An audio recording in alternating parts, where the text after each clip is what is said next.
안녕하세요, 한교수입니다. 오늘은 SPG 볼 텐데 금일 또다시 하락 변동성이 크게 나타나면서 고려저점들 너무나도 힘들게 만들고 있죠. 특히나 21선을 이탈하는 움직임이 나타났다 보니까 추가 급락할 수 있다는 우려감에 어떻게 대응을 해야 될지 막막하신 분들 너무나도 많으셨어요. 그런데 우리가 막연하게 불안하다라고 해서 끝낼 종목 절대 아니라고 말씀을 드렸죠. 여전히 올라갈 수밖에 없는 제로 모멘텀 일정들이 남아있기 때문에 우리가 이 구간 오히려 기회로 시작할 필요가 있다는 거야. 마지막 매수 기회가 될 수가 있는 만큼 지금은 매도가 아니라 매수 타점 관련해서 그리고 다시 한번 올라간다고 했을 때 이 목표가 설정에 대한 부분들이 어느 때보다 중요하다 이렇게 볼 수가 있겠습니다. 오늘 여러분들께 앞으로 우리가 SPG를 어떻게 끌고 가야 될지 상세하게 풀어드린 시간 가져볼 테니까 오늘 영상만큼은 흘려보지 마시고요. 끝까지 보시고 나서 조금이나마 우려감이 기대감으로 바뀔 수 있는 그런 시간이 되셨으면 좋겠습니다.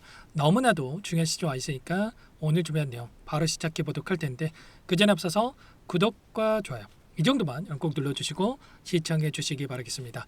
자, 우선적으로 현재 시점에서 많은 분들께서 걱정하시는 게 그동안의 물량을 장악했던 주체들이 이런 변동성 안에서 전부 다 물량을 털고 난 거 아닌가, 개인들에게 물량을 떠넘기고 있는 거 아닌가, 자, 이런 불안감을 가지고 계신 분들 너무나도 많으실 거야. 그런데 결론부터 말씀을 드리자면 여전히 많은 물량들이 남아있고 남아있는 물량에 대해서 급락을 만들면서 소화시키는 게 아니라 다시 한번 주가 급등을 만들어가면서 윗구간에서 소화시킬 가능성이 굉장히 높다는 거야. 거래량을 보더라도 오늘 엄청난 거래량이 터지면서 장대 음봉에 이런 움직임이 나타나는 게 아니고요.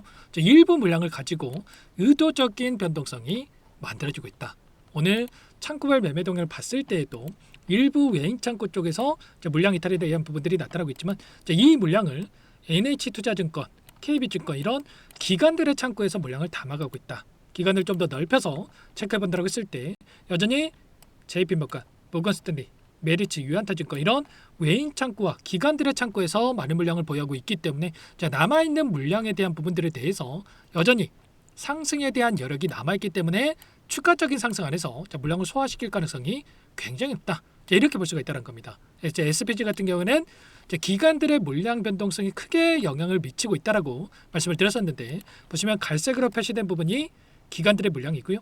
기관들의 물량이 들어왔을 때 상승과 이탈했을 때 조정과 또다시 물량이 들어오면서 폭발적인 주가 급등 그리고 일부 물량이 출회가 되면서 변동성을 만들고 있다. 다만 이게 끝난 종목이라고 해서 계속해서 이런 변동성이 만들어지고 있는 게 아니라 이 가운데서 가파르게 올라갔기 때문에 지금 연말 연초에 기관들의 입장에서 성과를 내기 위한 이 포트폴리오 이 재구성에 대한 부분들을 위해서 변동성을 만들고 있다. 다만 다시 한번 이 로봇 섹터에 대한 이 상승에 대한 여력이 여전히 있기 때문에 다시 한번 매수세가 빠르게 들어올 수밖에 없는 이런 부분들에 대해서 남아있다 이렇게 볼 수가 있다는 겁니다. 당장 이번 주에 CS2016에 대한 일정이 또 진행이 되고 있죠. 어제 CS 기조연설, 젠스랑 시회에 대한 기조연설을 토대로 해서 진행이 된다 이렇게 보시면 되겠고요.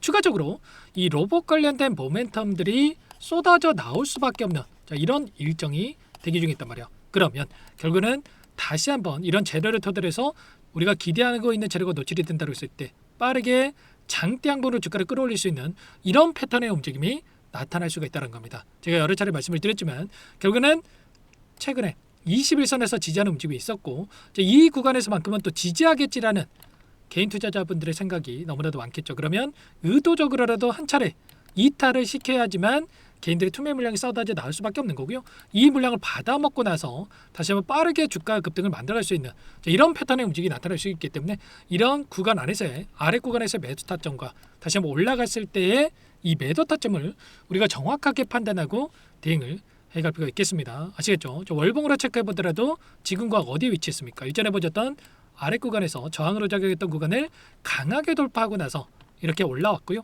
그리고 1월 달이 되고 나서 변동성을 만들고 있는데 이러한 변동성이 이제는 밑꼬리가 달리고 나서 다시 한번 장대 양봉으로 이렇게 주가를 끌어올릴 수 있는 패턴. 그러면 이 꼬리를 우리가 정확하게 공략을 해서 타점을 잡아갈 필요가 있다. 빠르게 다시 한번 올라갈 수밖에 없는 부분들, 타점에 대한 부분들을 미리 준비하고 대응을 해갈 필요가 있겠죠. 아무래도 여러분 혼자 계시다 보면은 불안감에 또 실수하시는 분들도 너무나도 많으신데 절대 그러시면 안 된다. 미리 여러분들께서 요청하시면 됩니다. 상단의 번호 010-2118-8840번으로 두 글자만 써서 문자 한 통 남겨주시면 전부 다 여러분께 매수 타점과 다시 한번 올라간다고 했을 때 매도 타점 어디에서 잡아가 될지 전부 다 공유를 드릴 테니까 빠르게 S라고 남기시고 나서 함께 하시면 될 것 같고요. 요청하신 분들 이것부터 초대해 드릴 겁니다. 많은 분들 함께하고 계시기 때문에 부담 갖지 마시고 함께 하시되 다만 여러분께서 SPG 주주님인지 제 영상을 보신 분인지는 확인이 돼야 초대해드리고 입장서를 해드릴 수가 있는 만큼 고민하지 마시고 S라고 빠르게 남기시고 나서 함께 하시면 될 것 같아요. 그리고 혹이라도 이 텔레그램 상이 어렵다 하신 분들은 문자로도 얼마의 매수 얼마의 매도 이 타점들 전부 다 여러분께 공유를 드리고 있단 말이에요. 아무래도 여러분들 본업이 있으시다 보니까 변동성이 크게 나타났을 때 이런 자리들에서 타점 놓치시고 실수하시는 분들 너무나도 많기 때문에 절대 그러지 마시라고 문자로도 공유를 드리고 있는 거니까 S라고 빠르게 남기시면 될 것 같고요. 지금 구간 마지막 매수 타점이 나올 수가 있기 때문에 자 미리 타점들을 준비를 하고 대응을 해갈 필요가 있겠습니다. 이때도 마찬가지였죠. 이때도 의도적인 변동성 안에서 변동성을 만들어가는 부분들이 있었고 이때 매도 타점과 매수 타점 매일같이 여러분께 말씀을 드렸단 말이에요. 제 영상 보신 분들은 아시겠지만 저와 함께 하신 분들께는 이 매수 매도 타점을 말씀을 드리면서 수익을 극대화해가는 대응 함께하고 있기 때문에 지금도 여러분들 놓치지 마시고 타점 잡고 나서 올라갔을 때 매도 타점을 함께 잡아가면서 대응을 해가 보시기 바라겠습니다. S라고 남겨놓으시면 한 번 꼼꼼하게 확인하고 나서 타점에 대한 부분들 실시간으로 빠르게 공유를 드려볼 테니까요. 함께 하시기 바라겠고 오늘 영상을 토대로 해서 여러분께 또 이런 내용들 말씀을 드렸지만 추가적인 내용 확인하고 나서 정보방 안에서 또는 문자로 공유를 드릴 테니까 미리 함께 보시기 바라겠습니다. 아시겠죠? 오늘 영상을 마치도록 하겠고요. 자 추가적인 이 정보 확인 후에 다시 한번 뵙도록 하죠.